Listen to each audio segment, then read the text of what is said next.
শেখ হাসিনা তার প্রতিহিংসা চরিতার্থ করতে বেনজির আজিজদের ব্যবহার করার পাশাপাশি বড় হাতিয়ারে পরিণত করেছেন বিচার বিভাগকে।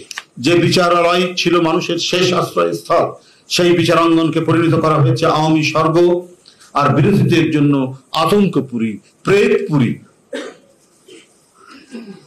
তাদের নিজেদের লোকদের জন্য এক আইন, 7 খুন মাপ, আর বিরোধীদের জন্য গণভবনের ফরমাইশি নির্দেশে অনুযায়ী চলে বিচার কার্যক্রম।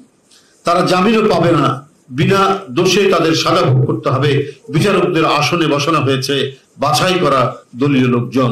বিচারের বাণী আক্ষরিক অর্থেই এখন নীরবে নিভৃতে না, প্রকাশ্যেই কান্নাকাটি করছে। বন্ধুরা, সাবেক ছাত্রদল নেতা, আমি কয়েকটি ঘটনার কথা উল্লেখ করছি, অল্প কয়েকটি ঘটনা। সাবেক ছাত্রদল নেতা, শরীয়তপুর 3, গোসাইরহাট, ডামুড্ডা, ভেদরগঞ্জ আসনের 2018 সালে যিনি আমাদের প্রার্থী ছিলেন, জনপ্রিয় প্রার্থী মিয়া নুরুদ্দিন অপুকে গত প্রায় 5.5 বছর কারারুদ্ধ করে রেখে তার উপর চলছে সরকারের সর্বোচ্চ মহলের প্রতিহিংসা পরায়ণতার চরম হিংস্রতা। গুরুতর অসুস্থ অপুর জীবন হুমকির মুখে ফেলা হয়েছে। বিভিন্ন সাজানো মামলায় কারাগারে হত্যার ষড়যন্ত্র করা হচ্ছে অপুকে। যেসব মিথ্যা মামলায় অপুকে অন্যায়ভাবে কারারুদ্ধ করে রাখা হয়েছে তার কোনোটি প্রমাণ করতে পারেনি আজ্ঞাবহ আদালত। যে মামলায় তাকে আটক রাখা হয়েছে, একই ধারার মামলায় আওয়ামী লীগের নেতা, সন্ত্রাসী, লুটেরা ব্যবসায়ীরা জামিনে দিব্যি ঘুরে বেড়াচ্ছে। আর অপুর মামলায় জামিনের শুনানি করার তারিখও দিচ্ছে না আদালত।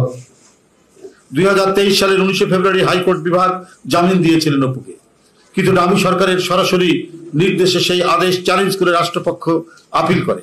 এর 24 দিনের মাথায় গত বছরের 14 মার্চ সুপ্রিম কোর্টের আপিল বিভাগ তার জামিন স্থগিত করে দেয়।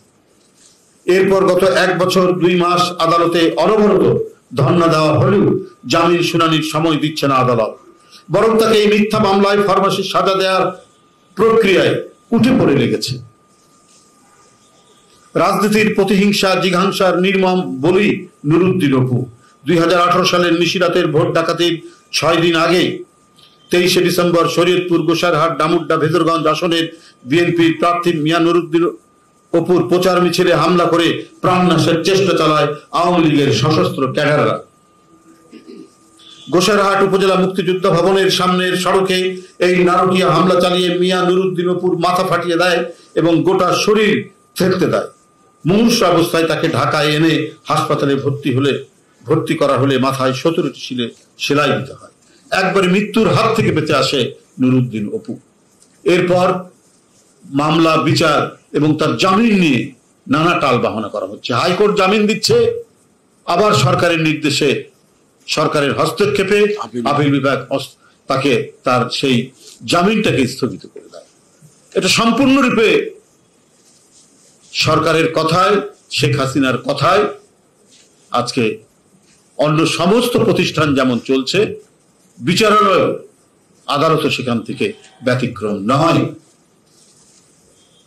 টুটুলের বাড়ি রাজশাহী, সে রাজনীতি করে রাজশাহী, সে ছাত্র দলের নেতা ছিল রাজশাহীতে, প্রেসিডেন্ট ছিল, সে যুব দলের এখন সেক্রেটারি, সদস্য সচিব। তাকে পল্টনের থানার একটি মামলায় দিয়ে তাকে কারাগারে আটকে রাখা হয়েছে। এই হচ্ছে সরকারের আইন প্রশাসন, এই হচ্ছে বাংলাদেশের কিম্ভূত কিমাকার সরকার। কিসের আইনি প্রক্রিয়া?